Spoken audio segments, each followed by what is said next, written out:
You are losing money right now. Not because you spent it, not because you invested badly, not because you made a mistake. It's happening quietly in the background. While you go about your day, there is a system taking a small piece of your money every year.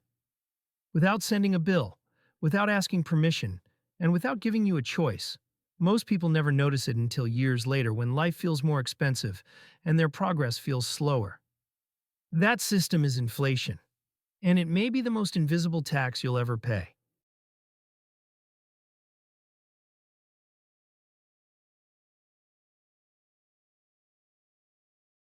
Most people think taxes come from governments. You see them on your paycheck every month. You feel them when you file your returns and watch the number at the bottom change. You talk about them at dinner parties. You argue about them online. Taxes are visible. They're official. They're loud. But inflation is a tax that doesn't ask permission.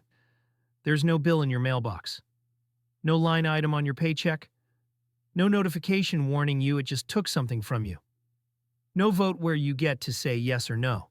It simply works in the background, quietly, patiently, draining value from your life a little at a time.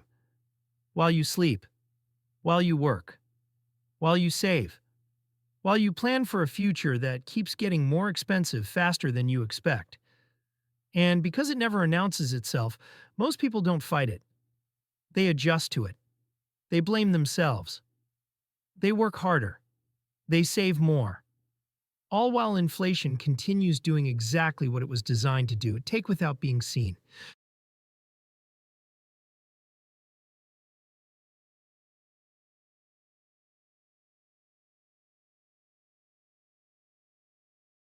Here's what they don't teach you in school. Inflation doesn't just raise prices. It lowers the value of your time, your effort, and every decision you've ever made. Every hour you worked last year, every dollar you carefully saved, every plan you made for retirement, or that house or your kid's education. All quietly discounted, all silently devalued, and the system counts on you not noticing until it's too late.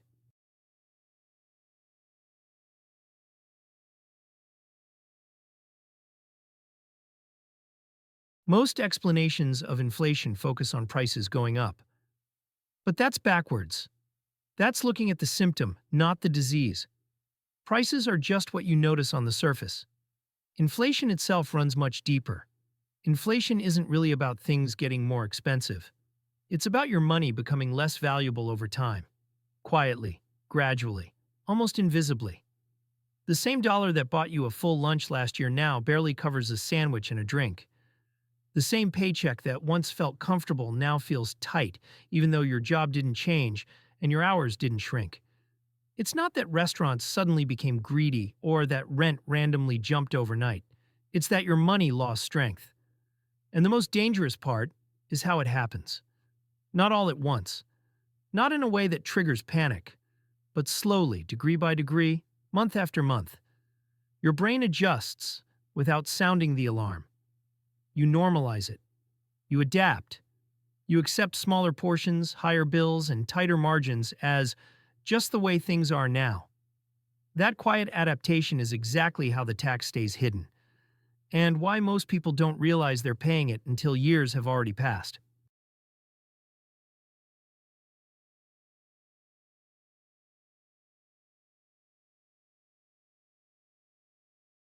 Think about this. 5 years ago, you'd walk out of the grocery store with a full cart and a reasonable total. Today, you leave with half the items and double the receipt. Same brands, same quantities, same you. But something fundamental changed. You didn't change your standards. The value of your currency did. And that confusion you feel when you look at the total? That's not you being bad with money. That's inflation gaslighting you into thinking this is normal.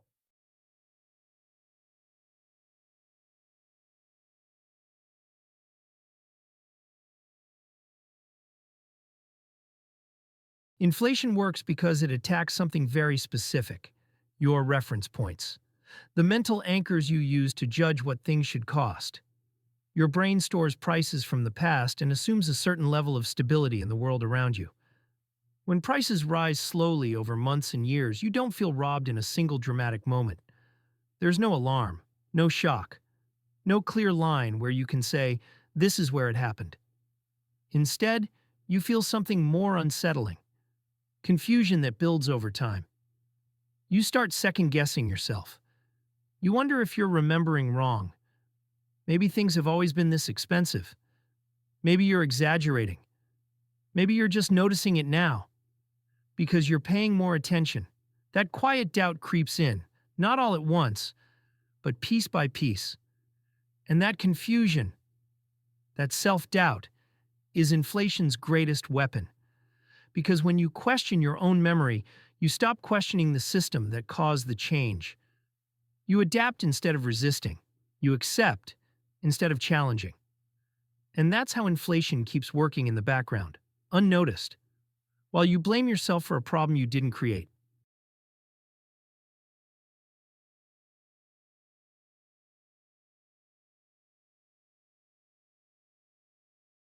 Inflation doesn't just steal money.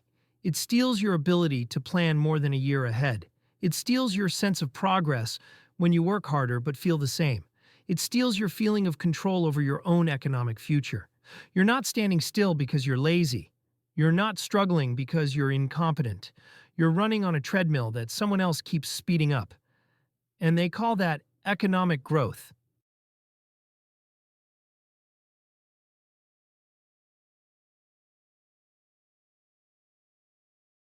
Here's where it becomes brutal. Not dramatic, not flashy, just quietly devastating. You do everything right. You save money. You're responsible. You delay gratification. You follow the advice your parents gave you about putting money aside for a rainy day and not touching it unless you absolutely have to. You watch your savings account grow, slowly but steadily. And on the surface, it feels like progress. The number goes up, so you assume you're moving forward.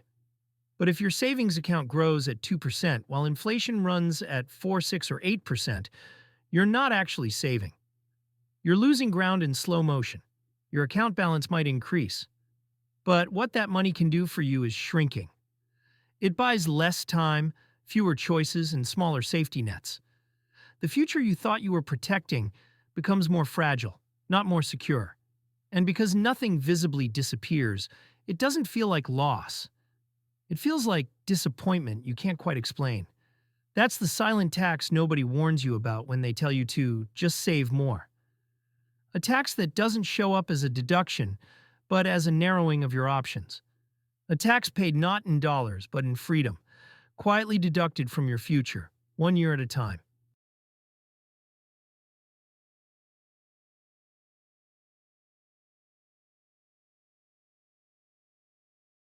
Inflation punishes patience. It rewards spending now, borrowing cheaply when rates are low, and owning assets that rise with inflation. And it punishes cash savers, people on fixed incomes, and anyone playing by the old rules of work hard and save.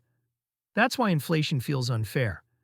Because it is. It's a wealth transfer from people who hold cash to people who hold assets, from wage earners to asset owners, from your savings account to someone else's real estate portfolio.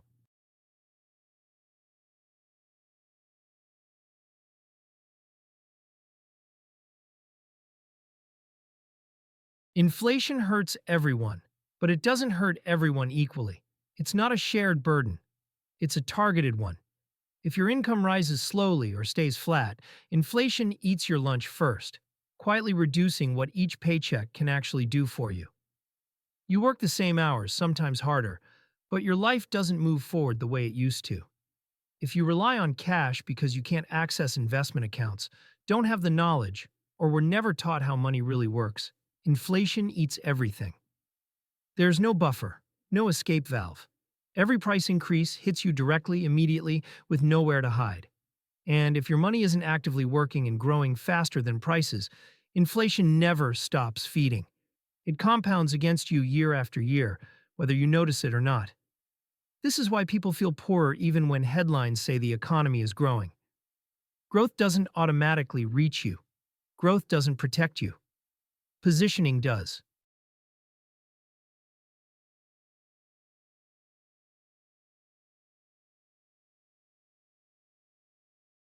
Inflation doesn't announce itself. It whispers. It doesn't collapse your life in a dramatic crash. It quietly shrinks your world, choice by choice, year by year, until one day you look back and realize the future you planned for, the retirement you calculated, the life you were building, now costs twice what you saved for. And somehow you're the one who feels like you failed.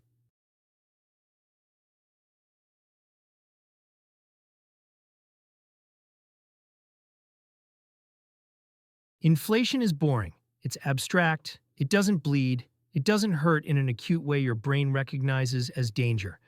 And your brain is absolutely terrible at responding to slow-moving threats. That's why inflation wins. Not because it's powerful, but because it's patient. More patient than you. More patient than your 5-year plan. More patient than your attention span.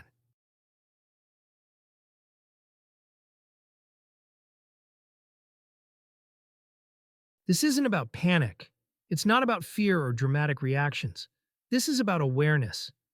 Because once you see inflation for what it really is, a silent tax on your life, your time, and your future, you can't unsee it. And once you can see it clearly, you stop making decisions blindly based on outdated assumptions that no longer protect you.